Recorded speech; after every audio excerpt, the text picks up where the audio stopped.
Hello everyone. In this session, we'll be talking about the Boolean data type in Tableau. In Tableau, the Boolean data type is used to represent two logical values, true and false. This data type is essential for working with the binary data, logical conditions, and filtering the data based on some certain criteria. Here's how the Boolean data type in Tableau can be used. You can use it to filtering, do calculated fields, perform some logical operations, using it for the purpose of the indicator fields, and also to create some custom filters. If we talk about the filtering, you can use the Boolean fields to filter the data based on some true or false conditions. For example, if you have a data set of customers, you want to filter out and all the customers who have made a purchase, which would be basically the value true, or those who haven't, which would be basically the value of false. You can use a Boolean field to achieve this task. Then we can also create some calculated fields.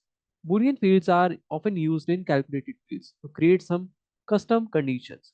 For instance, you might create a calculated field that returns the true if the sales exceeds a certain threshold, which we would be making in the Tableau right now. And also, if false, if they don't match this condition. This allows for more complex filtering and analysis. You can also use it for the purpose of logical operations, which is basically creating some logical operations with the help of and or not. You can combine multiple Boolean conditions, create some complex logical expressions for filtering and calculation. Then we can use it for the indicator fields, and these are particularly handy for creating these indicator fields or flags in your data. For instance, you could create a Boolean field to indicate whether a customer has an active subscription or not. When we are talking about the customer filters and when we are building these visualizations, Boolean fields are useful for creating these custom filters. These filters allows you to toggle between the different states or conditions in the data, providing some interactivity and dynamic exploration. For example, in a sales dataset, you might have a Boolean field indicating whether an order is shipped, which would be true, or not shipped, which would be false. By applying this field to a filter or visualization, you can quickly identify the status of the order, track the shipment progress, and analyze the delivery time. Understanding and working with these Boolean data types in Tableau is very crucial for handling the logical conditions, creating some custom filters, and performing the data analysis based on the binary value. Whether you are tracking the statuses, managing flags, or implementing these custom business rules, Boolean data types provides a foundation for logical operation within your Tableau workflows.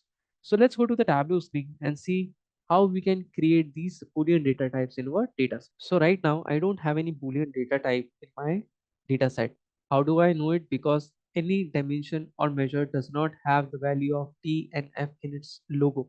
So you can see over here like the segment is having ABC, that means it is classifying the segment as the string, and the ship date is having this calendar, that means it is classifying it as the date field.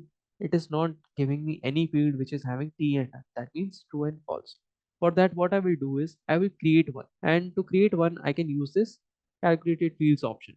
So let's say I'm having multiple subcategories and I'm taking their profit. I know these subcategories include some of the categories which are giving me this negative profit, and I want to identify those. So I am creating some calculated fields based on that particular condition. For that, I will be going in the profit option. I will use this create calculated field option, and here in the option of creation of calculated field, I will use the option of, let's say, where the sum of profit is greater than 0. Now this calculation is showing as valid. Let's say I'm giving it the name of positive profit because I know I'm also making some loss, which is basically negative profit if we talk in this particular sense. So I will click on apply and OK, and you can see the positive profit is now listed over here in the measures. And you can see over here the icon for it is T slash F, that means true slash false. So if I drag and drop it over here, it is giving me the values in the terms of true and false. So even if you drag and drop it in the filters, you can see these two values. So let's say if there are multiple values out over here, and if I don't want to see all the values which are false, and if I want to hide them, I can just uncheck this value, click on apply, and it would filter out that whole value for. So this is the way in which you can try to create some calculated fields. The calculated fields are created based on these conditions, and you can also try to combine multiple conditions with the help of and or not operators and see how these Boolean data types affect your result in that. So I hope this was clear to you. In the next section, we'll be talking some more about the geographical data types in that.